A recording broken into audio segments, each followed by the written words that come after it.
اعوذ باللہ من الشیطان الرجیم بسم اللہ الرحمن الرحیم۔ قرآن مجید میں کل 114 صورتیں ہیں اور 114 صورتوں کے اندر سب سے سخت ترین عذاب یا جہنم کی سب سے سخت ترین ڈسکرپشن اگر کسی صورت میں دی گئی ہے تو وہ 104 نمبر صورت سورۃ الہمزہ ہے۔ جہنم کا عذاب سنتے ہی عام طور پہ ذہن میں یہ آ جاتا ہے کہ ہو سکتا ہے شرک کے اوپر ہو، بدکاری کے اوپر ہو، چوری کے اوپر ہو، سود کے اوپر ہو، لیکن حال یہ کہ اس صورت میں ایسی کسی چیز کا ذکر نہیں بلکہ ان دو باتوں کا ذکر ہے جو عام طور پر آج کل ہمارے معاشرے میں سویٹ ڈش کی طرح کی جاتی ہیں، اور وہ ہے ویل لکل ہمزۃ لمزہ، تباہی بربادی ہلاکت ہے ہر ہمز اور لمز کرنے والے کے لیے۔ ہمز اور لمز کے مفسرین کرام نے مختلف معنی لکھے ہیں۔ وہ لکھتے ہیں ہمز کے 4 معنی ہیں۔ نمبر 1 یہ کسی انسان کے پیٹ پیچھے اس کے عیب گنوانا، اس کی برائیاں گنوانا، وہ فلانا وہ کیا نالائق ہے، وہ کیا نکما ہے، وہ کیا سفارشی ہے، اس کو تو بات کرنے اور کپڑے پہننے کا ڈھنگ سنگ ہی نہیں آتا۔ دوسرا معنی لکھا ہے ہمز کا کہ لوگوں کا پردہ نہ رکھنا، لوگوں کا پردہ چاک کرنا، اگر کسی کا کوئی سیکرٹ کوئی راز آپ کو معلوم ہو جائے فوراً پبلکلی سب کو بتا دینا، او فلانے کی بات پتہ لگی ہے، اس کی منگنی ٹوٹ گئی ہے، اس کا تو چکر چل رہا ہے فلانے کے ساتھ، وہ تو ایگزام میں فیل ہو گیا ہے۔ اور نمبر 3 یہ کہ دوسروں کی عزت اور اس کی ساخت کو نقصان پہنچانا،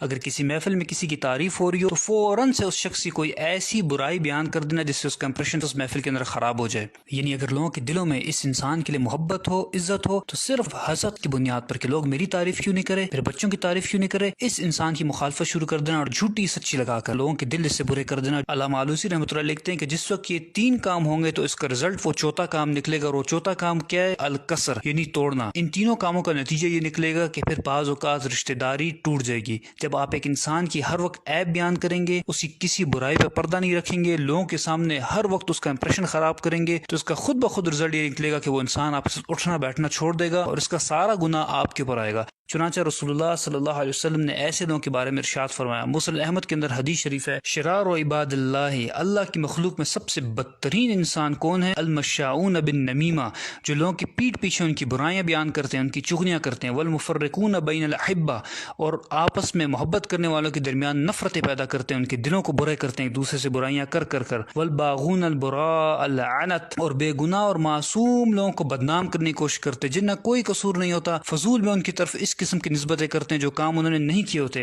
اور ایک روایت میں تو یہاں تک آیا کہ یحشرہم اللہ فی وجوہ الکلاب، اللہ تعالیٰ ان کے چہروں کو کتے کی طرح بنا دے گا قیامت کے دن۔ اور دوسرا لفظ اس آیت میں ذکر ہوا ہے وہ ہے لمز۔ مفسرین کرام لکھتے ہیں کہ ہمز کا معنی تو 4 کام کسی کے پیٹھ پیچھے کرنا، لیکن لمز کا معنی یہ ہے کہ کسی انسان کے روبرو اس کے سامنے 3 کام کرنا۔ نمبر 1 یہ کہ بات بات پر اس کو تانے دینا، تمہیں تو کچھ آتا ہی نہیں ہے، تم سے تو کوئی خیر کی توقع ہے ہی نہیں، کبھی کوئی کام تم نے ڈھنگ کا کیا ہے۔ نمبر 2 یہ کہ اس کو لوگوں کے سامنے ذلیل کرنا، اور نمبر 3 یہ کہ اس کا محفل میں مذاق اڑانا، منہ سے اشاروں سے اس پہ ٹانٹ کرنا، اس کی شکل صورت کا مذاق اڑانا، اس کے کپڑوں کا لباس کا مذاق اڑانا۔ رسول اللہ صلی اللہ علیہ وسلم نے اس قسم کے لوگوں کے بارے میں ارشاد فرمایا کہ مررت بقوم، معراج کے موقع پر مجھے ایک قوم دکھائی گئی، اسفار من نحاس، ان کے ناخن نوکیلے تانبے کے بنے ہوئے تھے، یخمشون وجوہہم وصدورہم، اور وہ اپنے ناخنوں سے اپنا منہ بھی کھرید رہے تھے اور اپنے سینے کو بھی نوچ رہے تھے۔ میں نے پوچھا کہ یہ کون لوگ ہیں جو اتنی تکلیف میں ہیں؟ مجھے بتایا گیا کہ یہ آپ کی قوم کے وہ لوگ ہیں جو لوگوں کے پیٹھ پیچھے ان کے عیب بیان کرتے تھے، اور یقعون فی اعراضہم، اور یہ لوگوں کی عزت اور آبرو سے کھیلا کرتے تھے۔ اور جب ہماری فرینڈز اینڈ فیملی گیدرنگز ہوتی ہیں، اور واٹس ایپ، فیس بک، سوشل میڈیا پر جو فرینڈز اینڈ فیملی گروپس بنے ہوتے ہیں، وہاں پر دوسرے کا مذاق اڑایا جاتا ہے، ایک دوسرے کو ذلیل کیا جاتا ہے، اور ہم کیا کہتے ہیں؟ ہم تو شغل لگا رہے ہیں، ہم تو کٹ لگا رہے ہیں، لیکن ہمیں اس بات کا بالکل احساس نہیں ہوتا کہ ہم کس طریقے سے ایک انسان کا دل دکھا رہے ہیں، اس کی دل آزاری کر رہے ہیں، اس کا مذاق اڑا رہے ہیں، اس کو ذلیل کر رہے ہیں محفل میں، اور جانتے ہیں کہ اگر آپ ایسا کر رہے ہیں تو آپ کا انجام کیا ہوگا۔ ایسے لوگوں کے بارے میں رسول اللہ صلی اللہ علیہ وسلم نے ارشاد فرمایا کہ ان لوگوں کو جہنم کی ایک وادی میں ڈالا جائے گا جس وادی کا نام ویل ہے، ویل واد فی جہنم، یہ جہنم کی ایک وادی ہے، تعوذ منہ جہنم، اور یہ اتنی خطرناک اور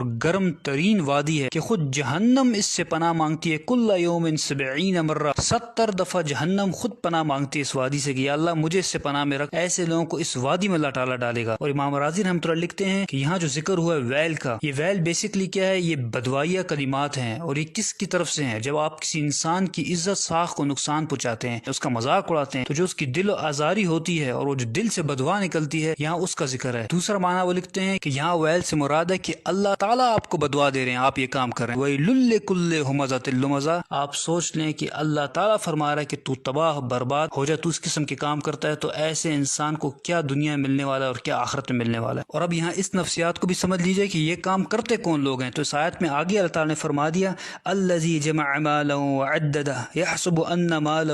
اخلدہ، وہ لوگ جو مال جمع کر کر کے رکھتے ہیں اور سمجھتے ہیں کہ ان کا مال باقی رہے گا۔ یعنی کیا معنی ہوا؟ معنی یہ ہوا کہ وہ لوگ جو آپ کے فرینڈز فیملی سرکل کے اندر آپ کے مقابلے میں اسٹیٹس میں زیادہ ہیں، تعلیم میں زیادہ ہیں، مال و دولت میں زیادہ ہیں، ان کا بیک گراؤنڈ زیادہ مضبوط ہے، تو پھر ایسے لوگ خود بخود اپنے آپ کو سپیریئر سمجھتے ہیں۔ جب یہ سپیریئر سمجھتے ہیں تو پھر یہ آپ کو حقیر سمجھتے ہیں اور آپ کو ذلیل کرتے ہیں، آپ کا مذاق اڑاتے ہیں۔ اور معذرت کے ساتھ ان لوگوں سے زیادہ قصور ان لوگوں کا ہے جو لوگ ان کے اندر گھسے بیٹھے رہتے ہیں ہر وقت، جو ان کو ہر چیز میں اپنا بڑا بناتے ہیں۔ جب یہ لوگ ان کو بڑا بناتے ہیں تو ان کو موقع ملتا ہے کہ اس قسم کے کام کرتے ہیں۔ اور امام رازی رحمۃ اللہ علیہ ان پالشی اور چاپلوس قسم کے لوگوں کے بارے میں لکھتے ہیں کہ جس وقت ان امیر لوگوں سے یہ اٹھ کر جاتے ہیں تو یہ امیر لوگ ان کے پیچھے بھی ہنستے ہیں، اور یہی ان کی سزا کے لیے کافی ہے۔ اور یاد رکھیں کہ یہ دنیا میں سزا ہے، لیکن آخرت میں ان کو بھی اتنی ہی سزا ملے گی جتنا کہ مذاق اڑانے والے امیر لوگوں کو سزا ملے گی۔ اور آخر میں اللہ تعالیٰ سے دعا ہے کہ اللہ تعالیٰ ہمیں زبان کے شر سے بچائے، اور اب تک جو بھی زیادتی ہم سے ہوئی اللہ تعالیٰ اس پہ معاف فرمائے اور ہمیں سچی توبہ کرنے کی توفیق عطا فرمائے۔ سب سے دو درخواستیں ہیں، ایک دو نفل پڑھیں اور اللہ تعالیٰ سے معافی مانگیں، دوسرا ان حدیث کو زیادہ سے زیادہ آگے پہنچائیں تاکہ آپ کا بھی صدقہ جاریہ بنے، ہمارا بھی۔ جزاک اللہ خیر۔